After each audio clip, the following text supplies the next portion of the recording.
Hi everyone, my name's Karishma. So my topic for the Capstone project is the menstrual stigma in developing countries, such as India.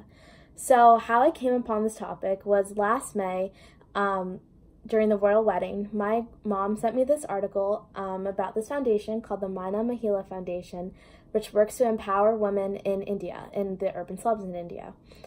This foundation, they directly empower women by having vocational classes, by teaching them to make sustainable sanitary products, and just overall empowering them.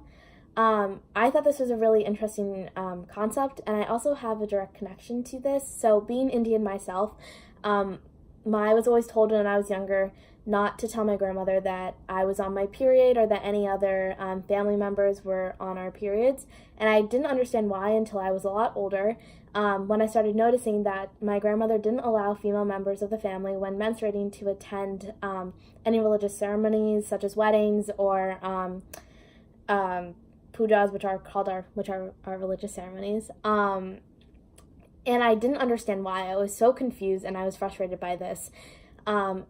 How was my grandmother taught to think of herself as impure and as dirty when menstruating? It's such a contrast to growing up in the U.S. and it being a lot more open topic. I started to wonder why was my grandmother taught to believe this growing up in India, which led me to my essential question, which asks, how does the stigma surrounding menstruation in developing countries affect young girls' health, education, sense of identity, and overall future successes? So to do my secondary research, I formulated some driving questions to lead me. So those included, how are young girls taught about female health? How are they treated upon menarche, which is when they get their first period in India? How accessible are feminine hygiene products in India? And what organizations exist already to help combat this issue? So some findings in my secondary research include the origin of the menstrual stigma, which can be considered to be from the Vedic texts, which are Hinduism's ancient scriptures. I found that there's a lot of restrictions that women tend to adhere to, such as not attending certain temples when menstruating, not participating in religious activities, and not cooking. There's a belief that women, when menstruating, exude this smell that turns food rotten and can make cows infertile, and a lot of these other things such as that. I also learned that there is little knowledge of menstruation prior to menarche, and a lot of girls rely on their mothers to teach them about menstruation. However, moms often don't teach their girls about it. They often expect women to just have knowledge of menstruation as soon as they reach menarche. I also learned that there's little access to sanitary products. This is for numerous reasons. For one, sanitary products are so expensive. For a pack of 10 pads, they are often about 40 to 50 Indian rupees, and the weekly allowance or monthly allowance that women have to buy milk, to buy supplies for their family, is about 50, 60 Indian rupees, so it's a large chunk of their budget. I also learned that because of this lack of sanitary products,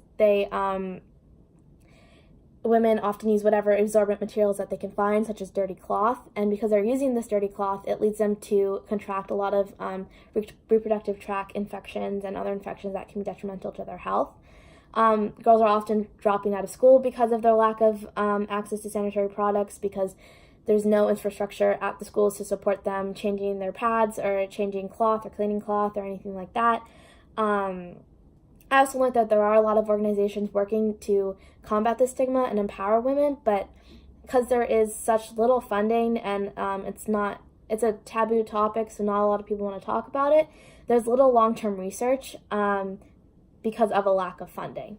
So through my primary, I have started to talk to organization leaders such as Suhani Jalota, who is the organization leader of the Maina Mahila Foundation, and talking to them about how successful their organization has been, any controversies that they have faced, any challenges they faced within the communities that they've been in, and how successful they've been in implementing change and affecting women's lives.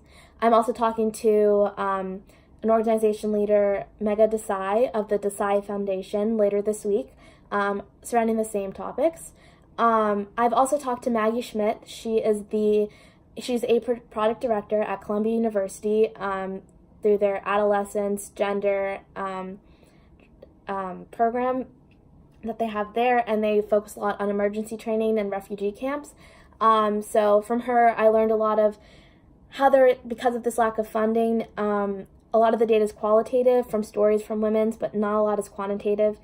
And this is also because that this issue is a very cross-disciplinary field. So it requires a lot of people from like the engineering side, the health side, the psychology side, the history side, to all come together and work together to combat the stigma, which is very difficult to get everyone on board with. I also learned that people need to start having a conversation about this so that the stigma can be combated. So for example, engineers need to think about where their toilets are built, so they could think that, oh, the toilet shouldn't be built here because women don't feel safe here and there's not a lot of lighting here. So maybe we can build this somewhere else where women are more comfortable. So it's pretty early on for me to find and quantify any findings that I have.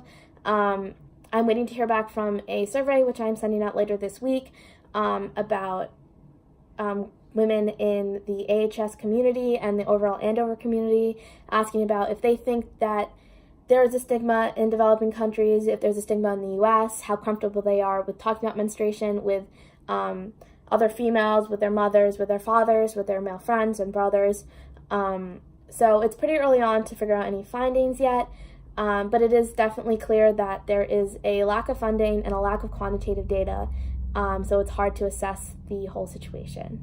Yeah, thank you.